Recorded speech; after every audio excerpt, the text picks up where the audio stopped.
Assalamualaikum warahmatullahi wabarakatuh. Di video ini saya akan menjelaskan materi pelajaran geografi kelas 11 semester 1 dengan tema klasifikasi sumber daya alam.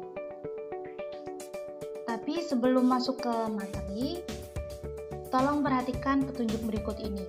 Ada 3 hal yang sebaiknya kalian lakukan. Yang pertama, simak baik-baik video pemaparan materi ini. Kemudian, catat poin-poin penting yang kalian dapatkan selama menonton video ini. Kemudian, jangan lupa kerjakan tugas atau LKPD yang diberikan oleh Bapak atau Ibu guru kalian. Setelah mengikuti pembelajaran ini, peserta didik diharapkan mampu untuk mengklasifikasikan sumber daya alam di Indonesia yang meliputi sumber daya kehutanan, sumber daya tambang, sumber daya kelautan, dan sumber daya pariwisata.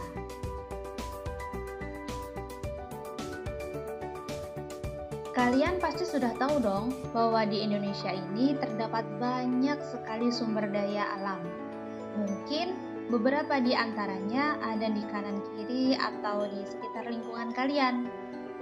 Marilah kita kenali satu persatu sumber daya alam yang termasuk pada beberapa klasifikasi berikut ini.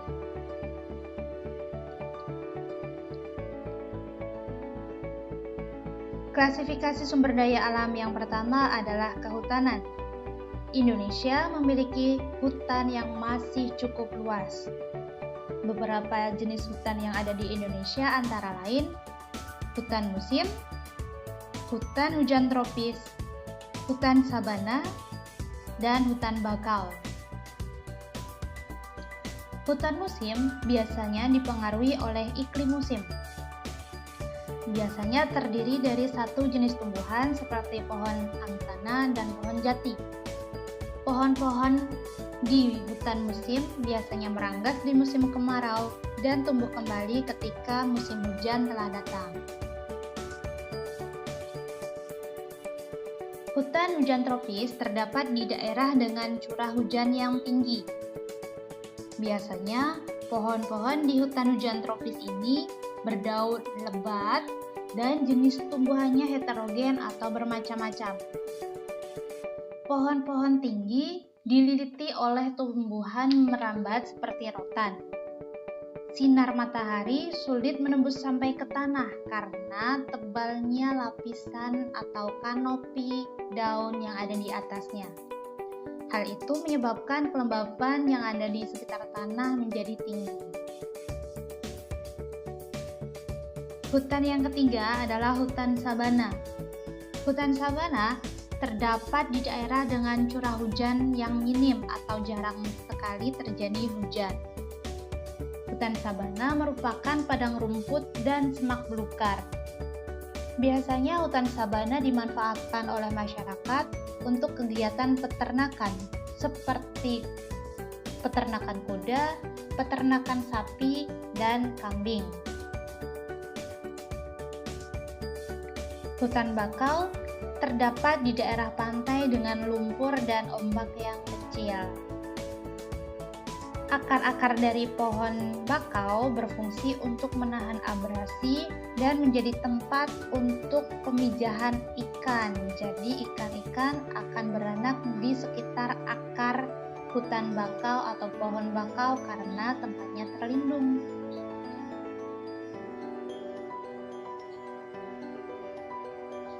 Masyarakat biasanya memanfaatkan hutan untuk berbagai macam hal, di antaranya sebagai hutan lindung, sebagai hutan wisata, hutan produksi, dan hutan konservasi. Hutan lindung adalah kawasan hutan yang mempunyai fungsi pokok sebagai perlindungan sistem penyangga kehidupan. Hutan wisata adalah kawasan hutan yang diperuntukkan untuk kegiatan wisata, pengembangan ilmu pengetahuan, dan pendidikan. Hutan produksi adalah kawasan hutan yang diperuntukkan guna produksi hasil hutan untuk memenuhi keperluan masyarakat pada umumnya, serta pembangunan industri dan ekspor pada khususnya. Hutan konservasi adalah kawasan hutan dengan ciri khas tertentu yang mempunyai fungsi pokok. Hutan konservasi adalah kawasan hutan dengan ciri khas tertentu.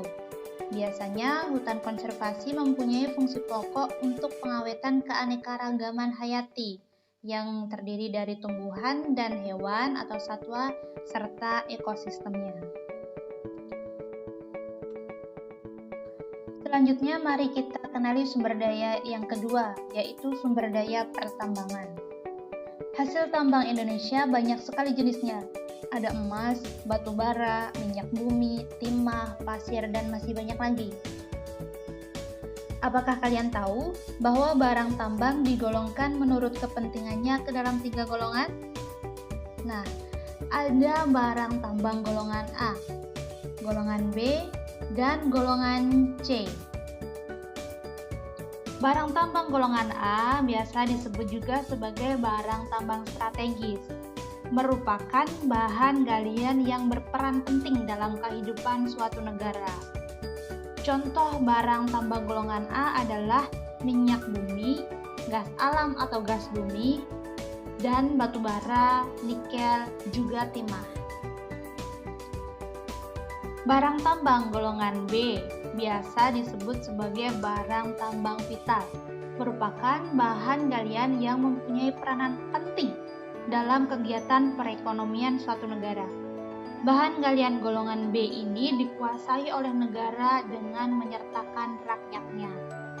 Contohnya adalah emas, perak, platina, tembaga, intan, belerang, besi, dan boksit.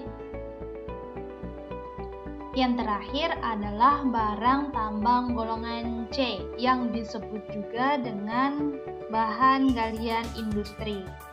Barang tambang golongan C biasanya dikelola oleh masyarakat. Contohnya adalah pertambangan kaolin, fosfat, gipsum, mangan, dan lain sebagainya. Next, kita bahas mengenai sumber daya kelautan. Pasti kalian sudah tahu dong bahwa Indonesia adalah negara kepulauan. Luas laut Indonesia mencapai lebih dari 70% dari seluruh luas wilayah Indonesia. Wow, luas sekali dong ya. Ada banyak sumber daya yang ada di laut. Di antaranya adalah pariwisata bahari, perikanan, pertambangan dan energi, dan perhubungan dan transportasi laut. Pariwisata bahari. Indonesia sangat terkenal dengan potensi wisata baharinya, bahkan saking terkenalnya sampai ke mancanegara. Kegiatan wisata bahari yang biasa dilakukan antara lain berlayar, menyelam, selancar, dan lain sebagainya. Lokasinya pun di Indonesia ada sangat banyak. Contohnya, antara lain ada di Raja Ampat di Papua, Bunaken, Kepulauan Seribu, Bali, dan masih banyak lagi.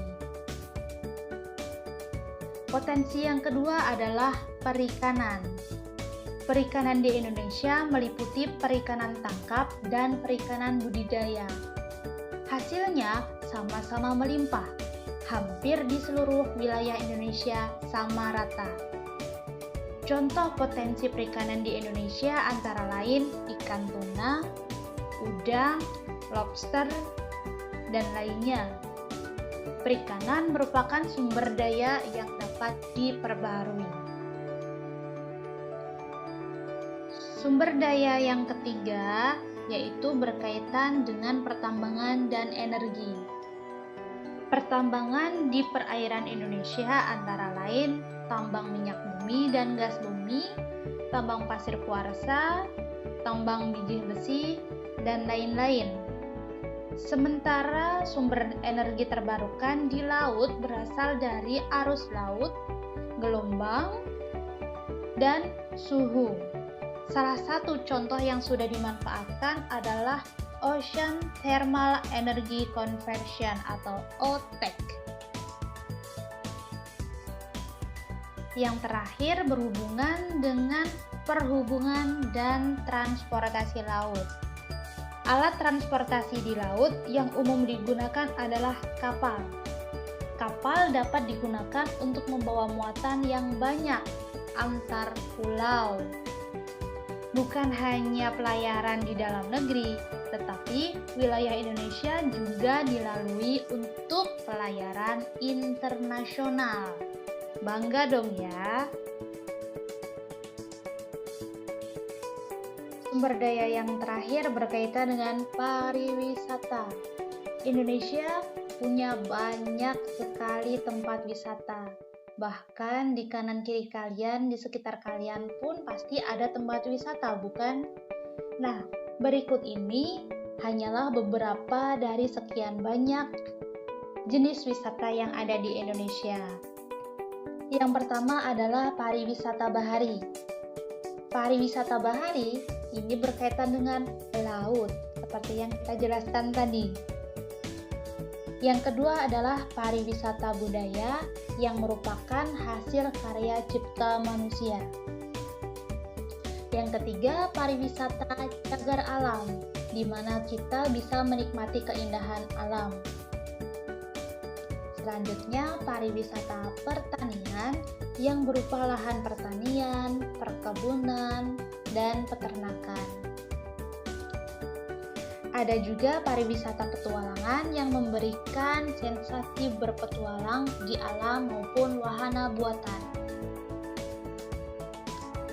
Terakhir, ada pariwisata religi. Religi bersifat keagamaan, biasanya merupakan tempat ibadah agama tertentu yang memiliki daya tarik sehingga menjadi objek wisata. Demikian pemaparan materi mengenai klasifikasi sumber daya. Sampai jumpa di materi selanjutnya dan selamat belajar.